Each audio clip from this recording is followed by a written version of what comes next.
বন্ধুরা, তোমাদের জন্য নিয়ে আসলাম শাশুড়ি পুতের বউর ফাইট। দেখুন, বাংলার রিনা খান। পুতের বউ যখন কাজ করতে থালা বাসন ধুতে কলপারে যাচ্ছিল, তখনই শাশুড়ি পিছন থেকে কলা চকলা ফেলে দিয়ে দেখুন পুতের বউকে ফালাই দিল। এখন পুতের বউ বলতেছে, তার ছেলে আসে, তার ছেলেকে বলতেছে প্রেম করে বিয়ে কর, বাড়ির কোনো কাম কাজই করতে পারে না, প্রেম করে কি মেয়ে বিয়ে করছস, অলক্ষী মেয়ে একটা। দেখুন তারপরে কি কাণ্ডগুলো ঘটালো এই নতুন বউ, দেখলে অবাক হয়ে যাবেন। এদিকে তার স্বামীকে বলতেছে তাড়াতাড়ি করে বাজার সদা করে নিয়ে আসো, কারণ ঘরে নতুন মেহমান আসবে। ঠিক আছে, এখন যাচ্ছি, তাও বাজারে ব্যাগ দাও। হ্যাঁ, এই যে নিয়ে যাও।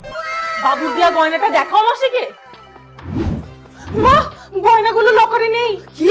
পুতের বউকে বাইরের লোকের সামনে কিভাবে চোর সাব্যস্ত করলেন শাশুড়ি, কারণ তার শাশুড়ি সেই গহনাটাকে তার আলমারি থেকে নিয়ে সে রেখে দিল ময়লার ডাস্টবিনে। কারণ তার শাশুড়ি ভাবছে তার পুতের বউকে চোর সাব্যস্ত করা এটাই সঠিক উপায়। এই কাজটি আবার দেখে ফেললো তার পুতের বউ। তার পুতের বউ দেখে সে ময়লা ডাস্টবিন থেকে সোনাটা নিয়ে আসলো, এসে বলল, মা আপনি তো ডাস্টবিনের ভিতরে ফেলাই রাখছেন, কারণ আপনি যখন পানি খেতে চাইছেন তখন আমি পানির ভিতরে কালি মেখে দিয়েছি, দেখেন আপনার হাত দুটো। হাত দেখে তো অবাক হয়ে গেল। এর মাঝে তার ছেলে চলে আসলো, এসে তো তার মার কাণ্ড দেখে অবাক হয়ে গেলেন যে তার মা এরকম একটা নিকৃষ্ট কাজ করতে পারে। চলুন বিস্তারিত দেখে আসি। এই জায়গায় দেখুন কি কাণ্ড ঘটে। তার শালী এবং তার বউ দুজন মিলে গল্প করতেছে। এর মাঝে তার স্বামী গিয়ে একটি ভোম রেখে তার স্ত্রীকে এবং তার শালীকে ভয় দিতে চাইছিল জন্য দেখুন মাথায় হাত কিভাবে করলো তার স্বামী। চলুন বিস্তারিত দেখে আসি। দুই বন্ধু এক পাহাড়ে গেল ঘুরতে। এখন এক বন্ধু আরেক বন্ধুরে ধাক্কা দিয়ে ফেলাই দিতে চাইছিল, তখনই তার আরেক বন্ধু পিছিয়ে ফিরে তাকিয়ে দেখে তার ওই বন্ধু তাকে কিভাবে ধাক্কা দিয়ে পাহাড় থেকে ফেলে দিতে চাইছিল। এখন নিয়ে আসে ড্রামের ভিতরে। ড্রামের ভিতরে যেতে ভর্তি ছিল কিন্তু পারে নাই। এখন দেখুন এদিকে কি কাণ্ডটাই ঘটালো। তার বন্ধুর পেটের ভিতরে ছুরি মারলো, অথচ তার বন্ধু একটি প্লেট রেখে দিয়েছিল পেটের ভিতরে, যাতে তার পেটটা ফুটা না হয়ে যায়। কারণ দেখুন এই জায়গায় তার বন্ধুকে বালি চাপা দিয়ে যখন মারতে গেল, তখনই তার বন্ধু সরে গেল। এখন তার ওই বন্ধু বলতেছে, বন্ধু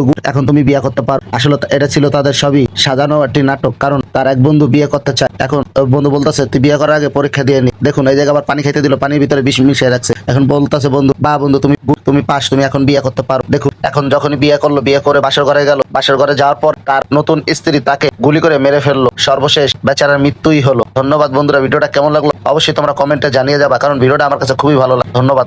এত পরীক্ষা দেওয়ার পরে আজকে আমি সার্থক, কারণ আজকে আমি বিয়ে করতে পারছি। Yes, high high. দেখুন বাসর রাতে স্বামীকে কিভাবে গুলি করে হত্যা করলো তার স্ত্রী।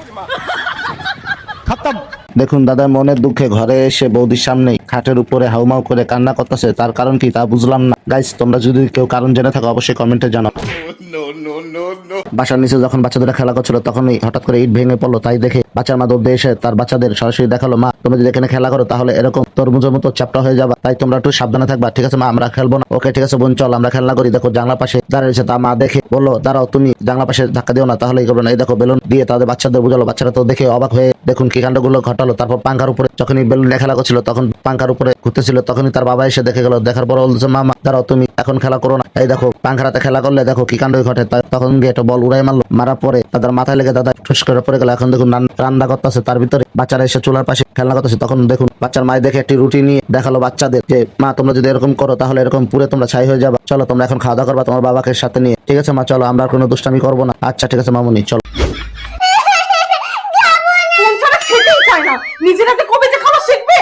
আরে ওরা খাইতেছে না, তার কি হয়েছে? ওদের খাওয়ানো একটা টেকনিক আছে। আসো তোমাকে দেখাই কি টেকনিকে খাওয়াতে হবে। চলো তুমি বাচ্চাদের হাতে খেলা করো, 1-2 করে, যে জিতবে সেই খাওয়াবে। ঠিক আছে, তাহলে ওদের সাথে খেলে খাওয়াই আসি। আচ্ছা ঠিক আছে, যাও। বর্তমান জমানায় বোরকা একটা ফ্যাশন হয়ে গেছে, কারণ আগে মানুষ বোরকা পরতো, তাদের শরীরে অঙ্গ বোঝা যেত না। আর এখন বোরকা গুলো শরীরে প্রত্যেকটা অঙ্গ পতঙ্গ সবই বোঝা যায়। এটা কি বোরকা নিয়ে ফাইজলামি না? বন্ধুরা তোমরা কি বলো? সবাই একটা কমেন্ট কর। বোরকা নিয়ে এখন দেখো কি সব বাজারে চলছে। বোরকা নামে নষ্টামি চলে বর্তমানে।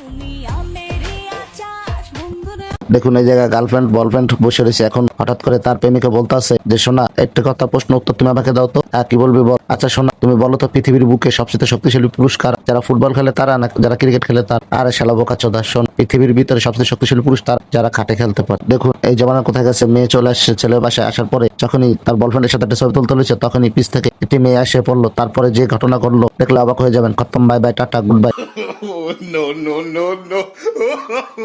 বন্ধুরা তোমাদের একটা কথা বলি, এই দুজনের ভিডিওটা দেখতে খুবই সুন্দর এবং সবসময় ভালো ভিডিও বানিয়ে আপনাদের বিনোদন দিয়ে থাকে। তার জন্য বলছি আপনারা সবাই তাকে সাপোর্ট করবেন, লাইক কমেন্ট শেয়ার দিয়ে পাশে থাকবেন। ধন্যবাদ। দাদা আপনি ঠিক করে কম্পিউটার ঠিক করে দিয়ে যাবেন, কারণ আজকে 2 দিন ধরে আমি কম্পিউটারে কোনো কাজ করতে পারতাছি না। হ্যাঁ ঠিক করে আপনি লাগিয়ে দিয়ে যাবেন। ঠিক আছে? হ্যাঁ দিদি এক কাজ করেন, আপনি একটু পানি, 1 গ্লাস পানি এনে দেন। না না না, আমার বড় নিষেধ করছে যে আপনারা কাজ করতে এসে আপনারা পাস ছুটিয়ে নিয়ে যান। মানুষ চোর হয় না দিদি। হ্যাঁ এটা তো ঠিক।